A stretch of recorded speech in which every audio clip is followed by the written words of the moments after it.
Bro, paano mag-start maging vlogger? So first time na ako naka-encounter og ingani nga pangutana, guys. Dali ra jud kayo jud sa tinuod lang ug gusto ka mag-start og mag-vlog. So ang pangutana diha, andam na ba ka? Kay sultihan ta mo sa tinuod, inigsudlan nimo ning content creation. Kailangan lakas loob jud ka o kanang kana bang tibay loob ba nga bisag unsay i-bash nimo, no? Kay dili jud malikayan, guys, nga diri sa social media daghan jud kay mga basher. So naay mga negative feedback, napi mga positive feedback.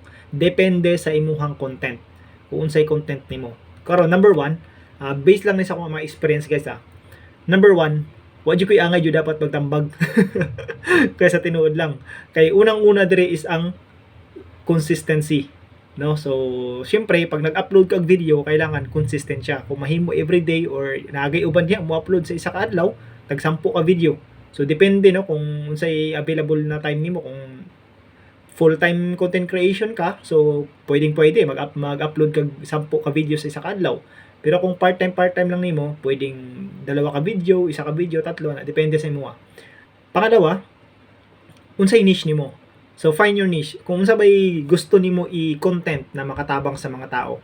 For example, mahilig ka magbasa, mahilig ka magluto, mahilig ka painting, or unsa man na imo ang hilig diha, hilig ka mo kanta. So dito ka mukuha og content nimo para i-share nimo diri sa public. Pangatlo, kailangan authentic ang imong video. So never ka magkuha og mga video nga dili imuha. So kailangan authentic. Ibig sabihin authentic, ikaw mismo ang nagbuhat sa imong content nimo, sa imong videos nimo. So di man jud nato kalikayan, no, nga naatay mga pangkuwaon na mga videos para lang ma-share nato sa iba. So i-re-upload nato siya. Pero ayaw lang ninyo kalimte, butangan ninyo CCTO. Kada bitong credit to the owner kung kakinsa to gikan tong gikan tong source tong video ha. Para naman pag makita sa tag-iya dili ka i-report, no? So dili ka magkaroon og copyright. Kay ang problema dira man gud mga amigo, once nga magkaroon kag copyright, unya nagsugod pa lang ka, maglisod jud kag angat jud sa tinuod lang.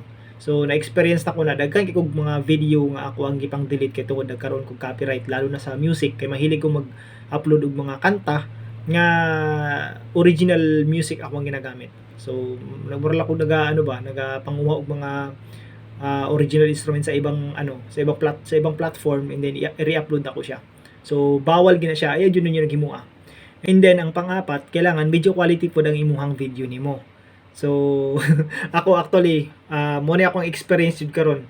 Since ang ako ang phone dili kay siya high quality jud, dili po siya middle quality, nanagid siya sa low quality kay old version na kani siya na sa Android. But gihanapan ako siya paraan para medyo maging okay po ang iyahang outcome niya sa iyang video niya. So nagpalit ko kanang mga ginagmay lang gud na mga baratuhon lang ba, nagpalit ko lights, and then background nako para at least kahit papaano mag-okay po ang outcome sa akong video. So pakitaan ta mo sample kung wala niya ako ang lights o wala niya ako ang background lights. Pakitaan ta mo example kung say magiging resulta.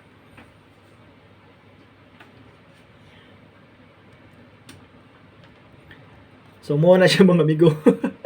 Astang pangita jud migo, no? Kung mapansin ninyo, grabe ang lights, kusog kayo. So diri man gud sa akong room, wala koy pwede hilabtan diri So pati nang suga din ako siya pwede hilabtan kay naka-set up na gina siya diha.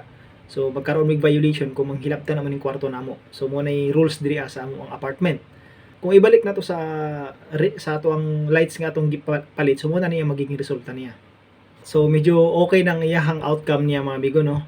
So ato lang mga amigo, and then kung wala pa man mo ika-avail kay syempre medyo mahal-mahal po ning mga lights kung dra sa Pilipinas, diri na mga bartohon diri mga second hand. Pero kung dra ka sa Pilipinas, I think nasa mga 500 plus may nga na. Pero kung wala jud kay kapalit, so bisad ka ng normal background lights lang. Be consistent lang and find your niche, and then be authentic sa inyong mga content, no? So hopefully nakatabang ka nga video.